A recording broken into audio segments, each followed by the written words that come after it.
오늘은 구원 얻는 믿음이라는 제목으로 말씀을 나누고 싶습니다. 아주 매우 도전적인 어감이 있죠. 또 믿음 생활하는 사람들에게 구원 얻는 믿음 이렇게 이야기하면 좀 불편해지기 시작을 합니다. 내가 받은 믿음으로 구원을 얻었는데 그러면 또 다른 종류의 믿음이 있는가? 다른 종류의 구원이 있는가? 또 우리가 구원 얻었으면 우리가 영원히 그 구원이 취소되거나 또 그 구원의 길에서 탈락되는 그런 것이 없는 줄 아는데 그러면 그것도 아닌가? 이런 여러 가지 생각이 들 수도 있습니다. 우리가 이 오늘날의 교회와 또 신자들의 형편에 대해서 우리는 좀 더 솔직하게 이런 문제들을 볼 필요가 있습니다. 이런 말들이 공공연하게 들립니다. 오늘날 현대의 기독교의 타락은 중세 시대와 비슷하다. 교회가 부패해서 더 이상 이 세상을 밝히지 못하고 그 정도 수준이 아니라 오히려 교회 때문에 더 어두워지는 건 아닌가? 신자들이 정말 이 세상에 빛과 소금으로 살아가야 되는데 적어도 도덕성, 윤리성만은 앞서야 되는데 그러나 교회 다니면서 하나님 믿는다고 하면서 믿음 있다고 하면서 비양심적인 행동을 하고서도 어떻게 그렇게 뻔뻔하게 그렇게 살아갈 수 있는가? 이런 말들이 공공연하게 들리고 있습니다. 왜 이렇게 되었겠습니까?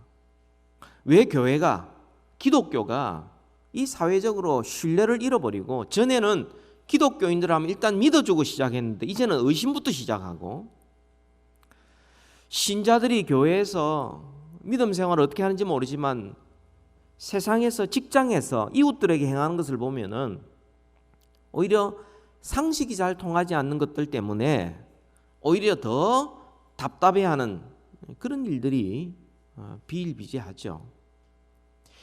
이유가 뭘까 여러 가지로 분석해보고 설명을 해보는데 그 이유는 크게 두 가지로 생각해 볼 수가 있습니다.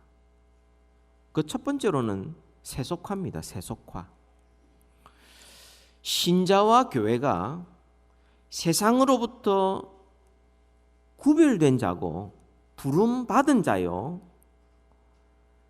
그런 자들이 세속화란 말은 세상을 따라가고 세상을 닮아가고 있는 이게 교회가 세상과 전혀 다르지 않다는 겁니다.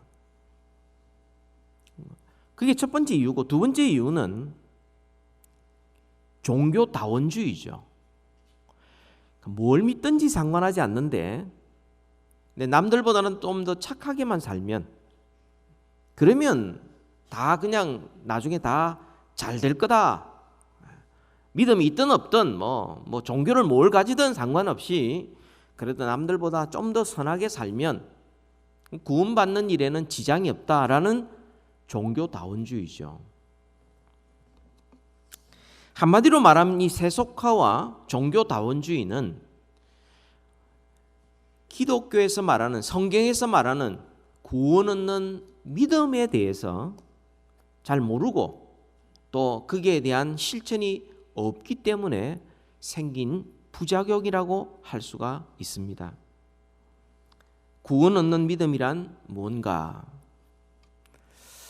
여러분 우리가 구원 얻는 믿음을 우리가 살펴보기 전에 먼저 현재 한국이든 미국이든 전 세계적으로 기독교 내에서 일어나고 있는 아주 뜨거운 이슈가 하나 있습니다.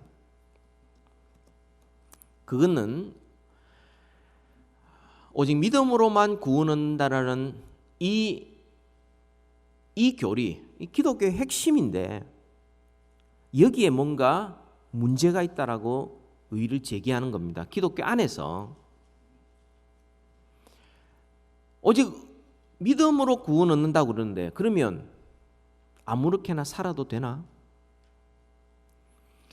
그럼 구원 얻었으면 한번 구원은 영원한 구원이라고 그러는데 취소되지도 않는데 그럼 구원받고 난 다음에 굳이 취소되지 않는 구원을 위해서 그렇게 열심히 신앙생활하고 예배생활하고 그렇게 살아갈 필요가 있는가?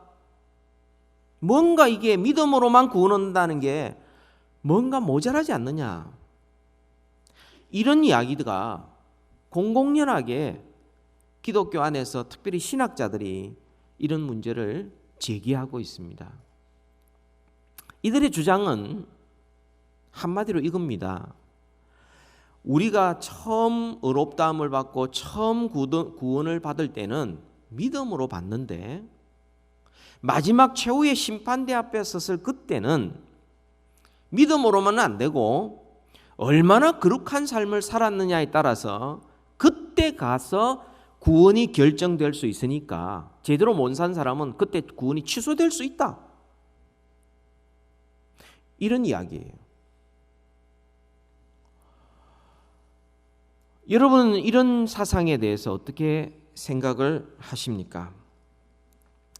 처음에는 믿음으로 시작하지만 그 구원의 완성은 결국 얼마나 착하게 사느냐에 따라서 그 구원에서 취소될 수도 있고 확증될 수도 있는 그때 가봐야 한다. 여러분 어떻게 생각합니까? 새로운 사상이 오면 사람들이 거기에 솔깃해가지고요. 이걸 그냥 거침없이 설교도 하고 성경도 한답시고 이야기하고 이렇게 하면 뭔가 좀 교리적으로 완벽한 것 같고 그냥 함부로 못 살게 이렇게 좀 예방할 수 있을 것 같고 뭔가 좀 완전할 것 같고 이렇게 이야기를 하면서 하지만 실제로는 굉장히 그럴듯하게 보이고 굉장히 매력적으로 들리지만 이것은 성경에서 말씀하는 것이 결코 아닙니다. 이유를 몇 가지 말씀드릴게요.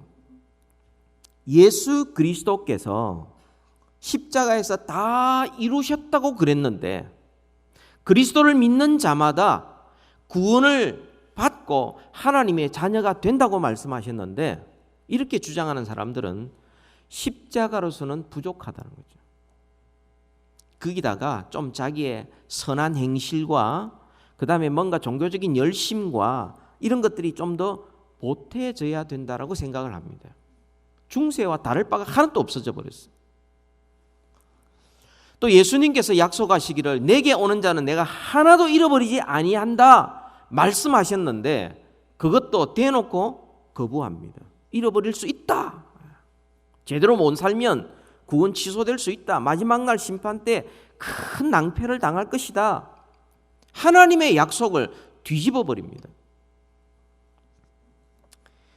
또 우리가 처음 구원받을 때에 우리의 행위가 전혀 고려 대상이 아니었습니다. 우리의 공로나 우리의 행위로 우리의 조건으로 구원받은 것이 아닌데 왜 이 구원이 나중에 마지막 때에 가가지고는 우리의 행위가 결정적인 역할을 하느냐는 겁니다. 뿐만 아니라 하나님께서 우리를 구원하신 것은 사실상 우리의 믿음 때문이 아니라 하나님의 그 일방적인 사랑 때문에 우리가 구원을 받은 거예요. 하나님의 거저 주신 은혜를 우리가 받는 것이 바로 믿음인데 그렇게 받아놔놓고는 나중에는 마치 자기가 어떤 행위로 그 구원을 완성할 수 있을 것처럼 말하는 것, 이건 기독교가 아닙니다. 갈라디아서에 따르면 이거는 다른 복음이에요. 여러분 성경에 여러 구절이 있지만 그중에 한 구절만 말씀드리면 에베소서 2장 8, 9절에 너희는 그 은혜를 인하여 믿음으로 말미암아 구원을 받았나니 이것은 너희에게서 난 것이 아니요 하나님의 선물이라라고 말씀합니다. 구원은 선물로 우리가 받았는데 나중에는 그건 다 팽개치고 자기 힘으로 그 구원을 완성시켜야 된다는 이야기는 그건 중세하고 똑같은 겁니다. 여러분 이런 문제, 왜 구원받은 사람이 제대로 못 사느냐라는 문제는 기독교 자체의 문제가 아니라 교리 자체가 잘못돼서가 아니라 문제는 구원받은 사람이 선한 일을 행하는 예 게으르기 때문에 그렇습니다. 하나님께서 우리를 선한 일을 위하여 우리를 거듭나게 해주셨는데 그 일에 신실하고 충실하지 못하기 때문에 생기는 부작용이지, 혹은 하나님과의 그 사랑의 관계로 말미암아 하나님을 사랑하기에 이웃을 사랑해야 되는데 아직도 성숙하지 못한 어린애 같은 신앙이 있기 때문에 그 사랑만 현재로 받고 있는 이런 부작용으로 나타나는 현상들을 갖고 교리가 잘못됐다, 기독교가 잘못됐다, 종교교육자들이 이야기한 것은 그거는 실수가 많다, 이렇게 이야기하는 것은 우리 자신의 회개가 전제되지 아니하고 오히려 교리를 바꾸자, 그냥 우리 생각을 바꾸자, 우리 이론을 뜯어고치자 하는 것과 똑같은 것입니다. 그것은 인간의 죄성이 그대로 드러나는 그런 모습이지요. 우리가 구원받은 것, 우리에게 복음을 주신 것, 이것은 어떤 조건이나 어떤 공로에 따른 것이 아니라 차별 없이 주시는 하나님의 선물이었고, 우리의 구원의 근거는 우리의 행위로 말미암지 않고 우리가 죄인 되었을 때에 우리의 죄를 대신 지시고 십자가에 죽어주신 대속의 죽음에 근거하고 있는 것입니다. 구원을 받기 위하여 우리가 선한 일을 행하는 것이 아니라 구원받았기에 우리가 선을 행하는 것, 이게 기독교입니다. 이게 바로 야고보스가 강조하는 강조점이에요. 그렇지 않으면 로마서는 오직 믿음인데 야고보서는 행위로 구원 얻는다, 이게 모순되는 게 아니냐, 성경은 왜 이렇게 모순되는 이야기를 하고 있느냐? 아니에요. 오늘 보면 야고보에서 계속해서 이야기하는 것은 한 가지입니다.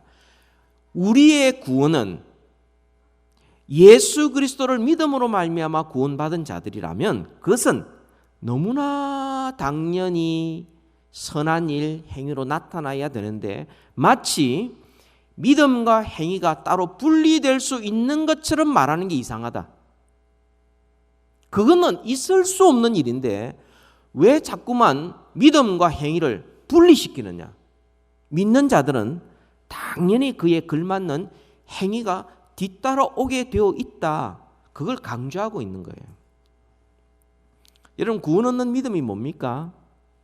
구원 얻는 믿음이라는 것은 한마디로 말하면 예수 그리스도를 믿음으로 말미암아 구원받은 자들이 그 이후의 삶 모두가 오직 믿음으로 예수 그리스도를 주인으로 모시면서 하나님께서 우리에게 맡긴 사명을 성실히 감당하며 살아가는 삶이 구원 얻는 믿음을 가진 삶이라는 것이죠.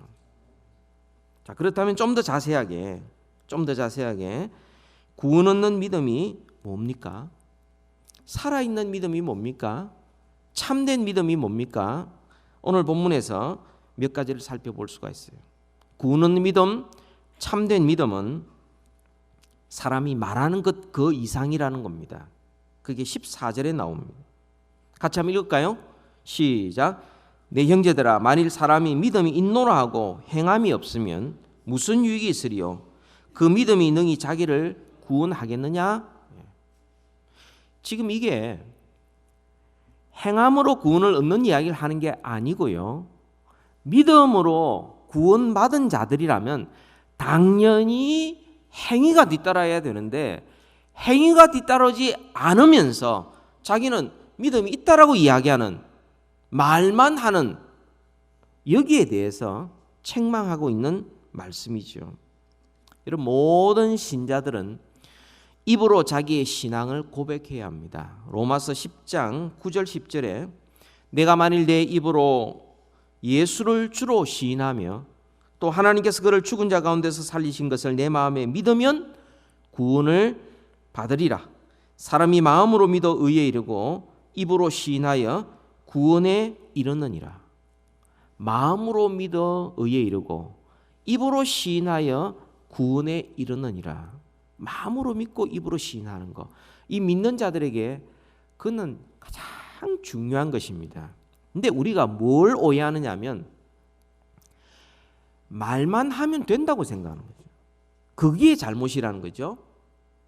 우리가 마음으로 믿고 입으로 시인한다는 내용이 뭐냐는 겁니다. 예수 그리스도를 나의 주인으로, 나의 구세주로 믿고 시인한다는 말은 그때로부터 이제는 나의 주인은 내가 아니요 예수님이요, 나를 구원할 수 있는 것은 나의 공로나 나의 선행이나 나의 착함이 아니라 오직 내 속에 계시는 나를 건지신 구주 예수 그리스도로 말미암아 구원이 이루어진다는 것, 바로 그것이죠. 근데 그건 내용은 하나도 없고 예수님 믿습니다, 예수님 믿습니다, 예수님 믿습니다. 내용 없는 말 그 이상이라는 거죠. 우리가 예수님을 구주와 주님으로 믿고 고백한다는 말은 이전과는 다른 삶을 살기 시작했다는 거죠. 예수님께서 이제 내 삶의 주인이 되어 주셔서 나의 사고방식을 바꾸시고 나의 생활을 바꾸셔 나아가면서 이제는 나를 떠나지 아니하시고 영원토록 나와 함께 하시면서 주인으로 사시는데, 그 주인이 나를 괴롭게 하는 주인이 아니라 나를 위하여 십자가에 죽으시고 나를 너무 사랑하셨기 때문에 나도 그 주님을 사랑하고 나도 그 주님을 예배하고 나도 주님과 더 가까이 나아가고 싶은 그분과 연합된 생활을 그때부터 하기 시작한다는 거죠. 이게 구원 얻는 믿음입니다.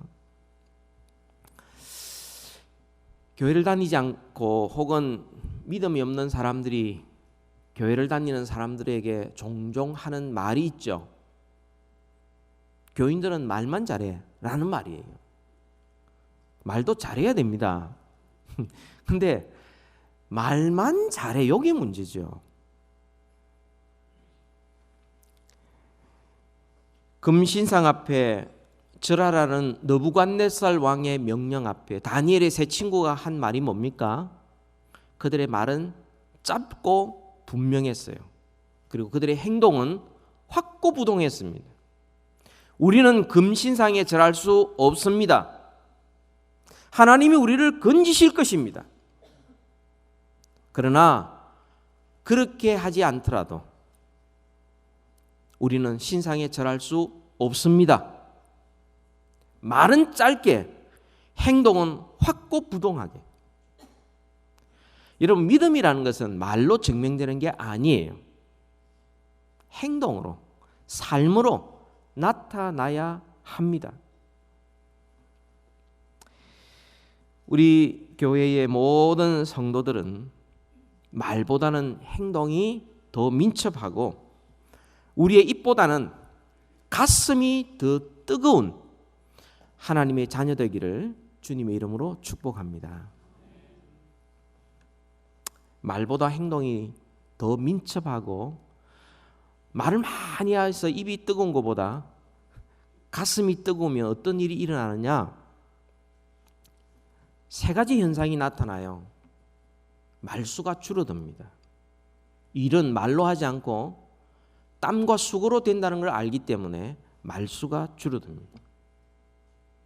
또 다른 사람이 한 봉사에 대해서 감사와 존경을 표합니다. 왜 이랬냐?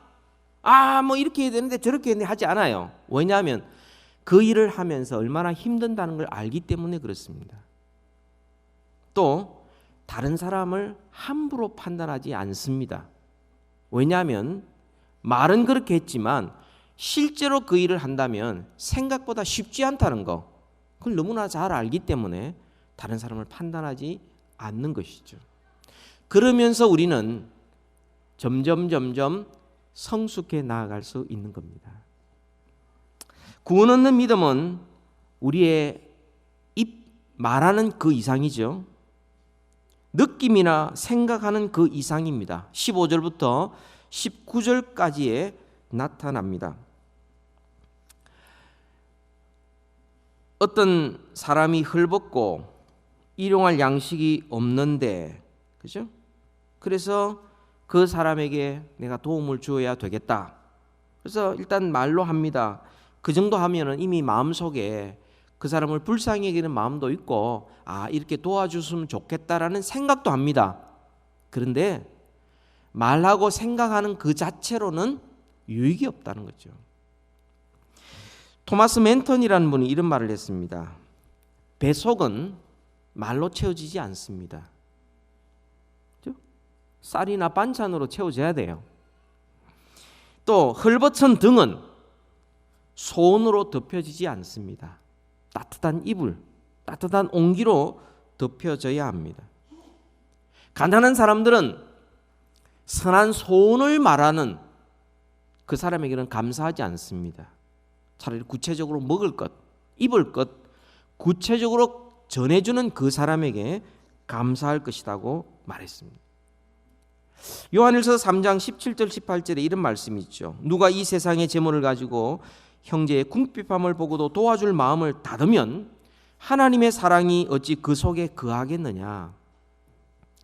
하나님의 사랑이 우리 속에 거하면 그런 마음이 이전에 없던 마음이 막 생기게 되고, 그리고 실제로 그 마음을 움직여서 행동하게 된다는 거죠. 자녀들아, 우리가 말과 혀로만 사랑하지 말고 행함과 진실함으로 하자. 믿음이라는 게 어떤 기독교의 교리에 대해서 고개를 끄덕끄덕하고 이해하는 것이 전부가 아니에요. 거기서 더 나아가 손과 발을 움직이고 우리의 마음을 움직여서 실제로 구체적으로 도움을 주는 것.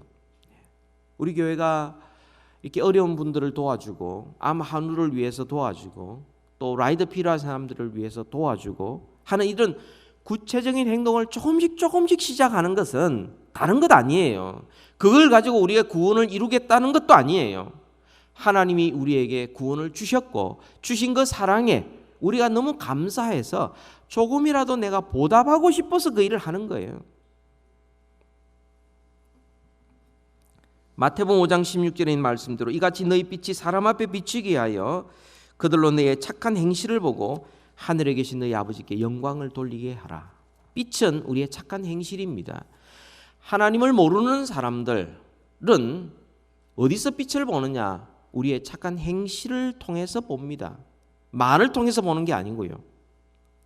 믿지 않는 배우자를 가진 사람들이 그 사람에게 빛을 보고 믿음을 얻을 수 있는 길이 무엇이냐? 베드로전서 3장 1절 2절에 나옵니다. 아내들에게 먼저 주신 말씀인데요. 아내들아, 이와 같이 자기 남편에게 순종하라. 이는 혹 말씀을 순종하지 않는 자라도 말로 말미암지 않고 그 아내의 행실로 말미암아 구원을 받게 하려 함이니 너희의 두려워하며 경건한 행실을 봅니다. 아내의 그 경건한 행실, 착한 행실이 믿지 않는 남편에게 그게 복음으로 전달된다는 거예요. 우리가 교회에서 우리가 아무리 우리끼리 좋아도 교회에서 하는 일들이 정말 경건한 행실, 착한 행실, 정직하고 그런 행실을 다른 사람에게 전하지 않으면 사람들이 그 복음을 들을 기회가 없어요. 19절을 한번 봅시다. 19절을 같이 한번 읽읍시다. 시작. 내가 하나님은 한 분이신 줄을 믿느냐? 잘 하는도다. 귀신들도 믿고 떠느니라. 여러분, 귀신이 아주 정통적인 교리를 가지고 있습니다. 신학교에 가면 100점 맞을 수 있어요. 하나님은 창조주시요, 하나님은 구원자시요, 하나님은 심판주시요. 다 사투리를 써서 죄송합니다. 동글뱅이를 받습니다. 합격. 하나님만이 유일한 신이다. 합격. 그런데 귀신은 하나님을 사랑하지 않습니다. 하나님을 마음을 다하여 뜻을 다하여 힘을 다하여 하나님을 사랑하지 않습니다. 그 하나님을 알면서도 귀신은 하나님을 예배하지 않아요. 하나님께 순종하지도 않습니다.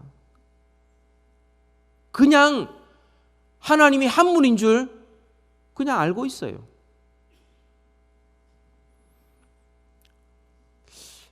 오늘날 많은 사람들 중에서 교회를 다니고 신앙이 있다고 하면서 거기에서만 머무른 안타까운 일들이 있습니다.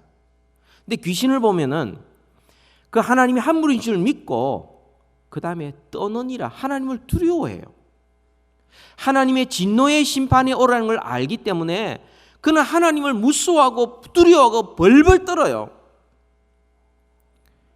그런데 하나님을 믿는다고 하면서도 전혀 하나님을 두려워하지 아니하고 자기 하고 싶은 대로 하고 자기 살고 싶은 대로 살면서 그러면서 나는 하나님을 믿는다라고 말하는 사람들이 간혹 있습니다. 어쩌면 귀신보다 더 못하죠. 더 낮은 수준이죠. 이렇게 참된 믿음, 구원 얻는 믿음은 말 그 이상이고 느낌과 생각 그 이상이에요.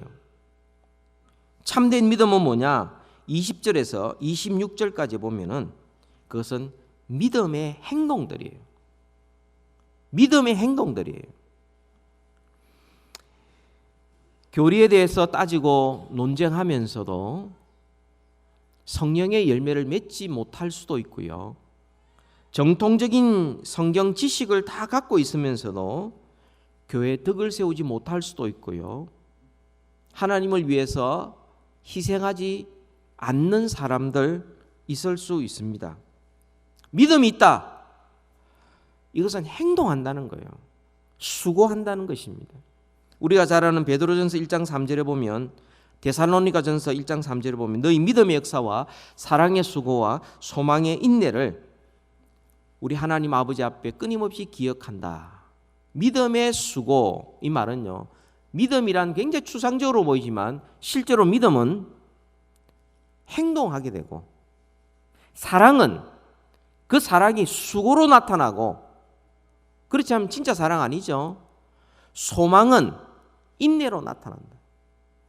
그러니까 행동하느냐, 수고하느냐, 인내하느냐 그걸 봐서 믿음, 소망, 사랑이 어떠하냐를 알 수 있는 것이죠. 그 예가 아브라함과 라합의 예입니다. 오늘 본문에 보시면 아브라함의 예가 21절부터 24절까지 나타납니다. 창세기 12장에 보면 하나님께서 아브라함을 부르시죠. 내가 천하 만민이 너를 통하여 복을 얻게 할 것이고 너의 후손이 하늘의 별 땅의 모래처럼 많게 할 것이다. 그런데 그 일이 나중에 15장에 가서서 그 사이에 여러 가지 실수를 하지만 하나님께서 내 몸의 날씨 그로부터 25년 뒤에 100세 때 아들 이삭을 얻습니다. 자기 몸에 죽은 것 같음을 알고도 믿음이 약해지지 아니하고 행동하고 기다렸을 때 하나님께서 이삭을 자식으로 주었어요. 이제 창세기 22장에 보면은 그 아브라함을 향하여서 하나님 주신 말씀이 있어요. 이삭을 번제 제물로 바쳐라. 죽였어. 피를 철철 흘리고 불태워서 그래 제사를 제물로 바쳐라 라는 명령을 하나님이 주십니다. 여러분 아브라함이 그때 믿음이 있었습니까? 없었습니까? 있었죠. 믿음이 있었기에 행동을 합니다. 그래서 창세기 22장 5절에 보면 그가 아침 일찍 그 제사 드리러 갑니다. 제물인 아들 데리고 아침 일찍 주저하지 않았어요.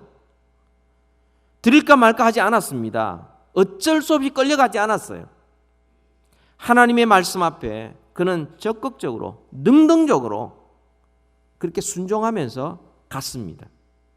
모리아산 가까이 왔을 때 아브라함이 했던 유명한 말이 있습니다. 그 종들을 두고 그 다음에 제물을 태울 그 짐을 아들 이삭에게 지게 하고 그리고는 종들에게 이렇게 말했습니다. 이에 아브라함이 종들에게 이르되 너희는 나귀와 함께 여기서 기다리라. 내가 아이와 함께 저기 가서 예배하고 우리가 너희에게로 돌아오리라 하고. 여러분, 이 아브라함이 자기 아들을 제물로 바치고 죽여버리면 뭐라고 이야기해야 옳습니까? 내가 저기 가서 예배하고 내가 돌아올 것이다, 이렇게 해야 옳은 이야기예요. 그런데 우리가 예배하고 우리가 돌아오리라. 무슨 말이에요? 아브라함이 하나님의 말씀을 받아 출발하면서 그에게는 어떤 믿음이 있었느냐? 그것이 어떻게 행동으로 나타났느냐? 하나님께서 이삭을 받으실 것이다, 제물로 드릴 것이다. 그런데 하나님께서 그를 다시 살릴 것이다. 그 믿음 가지고 행동한 겁니다.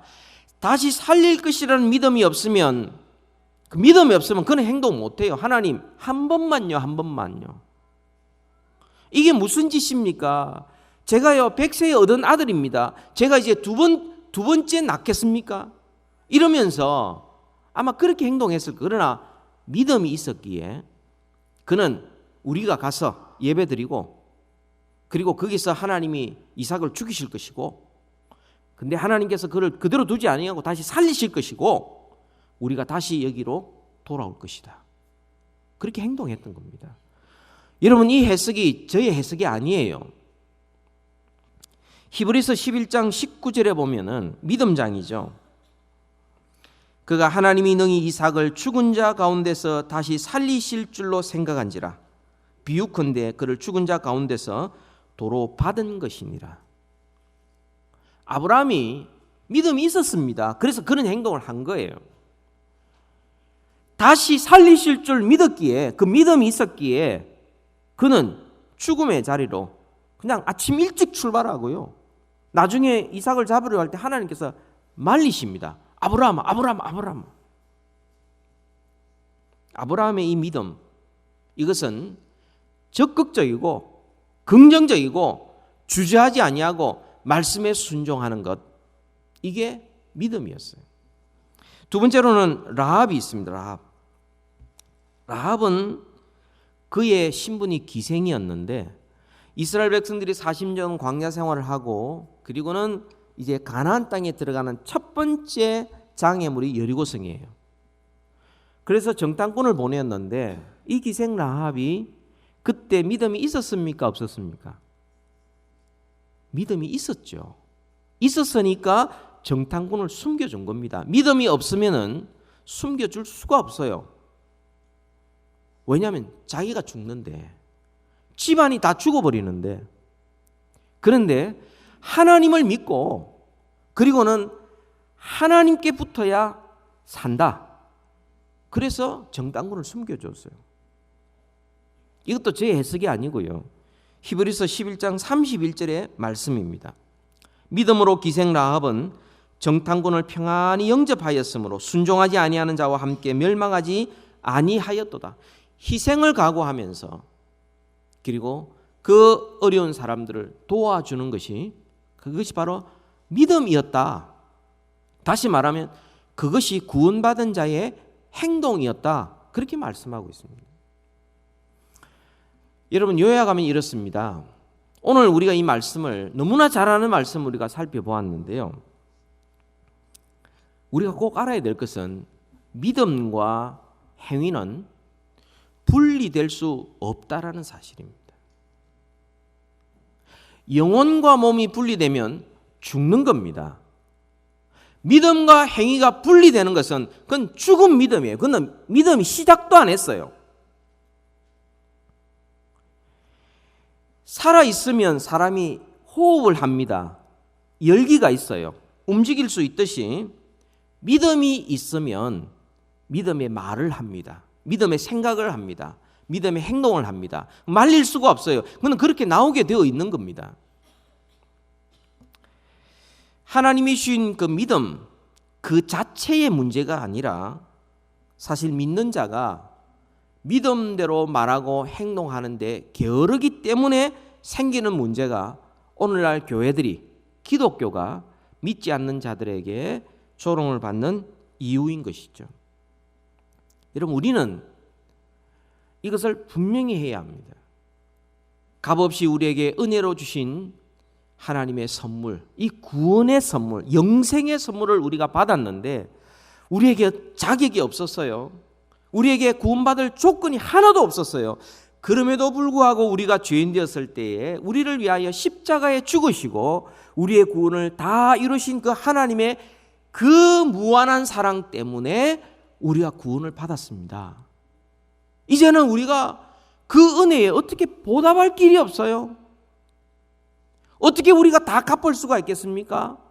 그래서 그 은혜에 너무 고마워서 조금이라도 내가 그 사랑을 알고 그 은혜를 알기에 내가 거기에 좀 보답하는 마음으로 어려운 사람들을 돕고 하나님이 좋아하실 일들을 행하고 하나님이 기뻐하시는 예배를 드리고 겸손하게 섬기면서 그 은혜에 보답하는 마음으로 살아가는 것, 이게 기독교예요. 나에게 믿음이 얼마나 있는지를 사람들에게 과시하고 나에게 믿음이 있다, 내가 능력이 있다, 나는 이런 일들은 행하였다, 내가 이만큼 된다라는 것을 자랑하는 것은 결코 기독교가 아니에요. 그것은 세상의 모든 종교의 특징입니다. 기독교란 누가 더 착하냐의 싸움이 아니에요. 누가 더 능력 있느냐의 싸움이 아닙니다. 기독교란 질그릇 같은 나에게 그리스도의 보화를 내가 담고 있는데 나는 깨어져도 그리스도가 높아지면 그것으로 나는 만족하리. 지금까지 내가 살아오면서 나에게 선한 일이 있다면 그것은 내 안에 역사하시는 성령님의 역사였고 그건 전적으로 하나님의 은혜였습니다. 사람들이 확 칭찬해 줍니다. 어떻게 그럴 수 있습니까? 원래 저는 그런 사람 아닌데요. 예수님 만나고 나서 예수님이 나의 주인이 되고 나니까 그냥 그렇게 하고 싶었습니다. 예수님이 내 안을 통하여서 그 일을 하셨습니다. 이게 구원 얻는 믿음이에요. 그저 자기를 내가 이만큼 착하다, 내가 이만큼 행하였다, 내가 이런 사람이다 드러내려고 하는 이 모든 것들은 마치 하나님의 구원을 나의 조건과 나의 공로로 그것을 쟁취하려는 것과 똑같은 시도입니다. 그건 반드시 실패할 수밖에 없는 것이죠. 자기의 행위로, 자기의 공로로 구원을 이루고 하는 자들은 그는 십자가를 생명처럼 여기지 않습니다. 액세서리로 여겨요. 십자가만이 유일한 구원의 도리로 받아들이지 않습니다. 십자가는 십자가고 열심히 사는 게 열심히 사는 거고 다른 종교를 믿으라 믿고 뭐 이렇게 저렇게 살면 된다라고 이야기를 해요. 자기의 열심과 자기의 공로와 자기의 행위로 구원을 얻으려고 하는 사람들은 십자가를 중요하게 생각지 않습니다. 그러나 우리 구원 얻는 믿음을 가진 우리는 오직 예수 그리스도를 믿음으로 말미암아 우리는 생명이 우리 안에 들어왔고 주님이 우리의 주인이 되어주시고 이제는 우리가 그 주인 되시는 예수님 앞에 순종하며 살아가는 가운데 선한 일이 일어나고 그것도 내가 한 것이 아니요 내 안에 계시는 성령님이 하신 것이고 내가 다른 사람을 도와줘도 그것은 내 것이 아니요 주님의 것이요 모든 사람에게 칭찬받을 만한 일이 있다 할지라도 그것은 내가 잘나서가 아니라 그 내 안에 계시는 예수 그리스도의 은혜로 말미암아 맺은 열매라는 것, 그것을 아는 자, 그것을 고백하는 자, 그것을 증거하는 자, 이 사람이 구원받은 자인 것입니다. 우리 찬송가 143장을 우리 같이 한번 찬양합시다. 1절 4절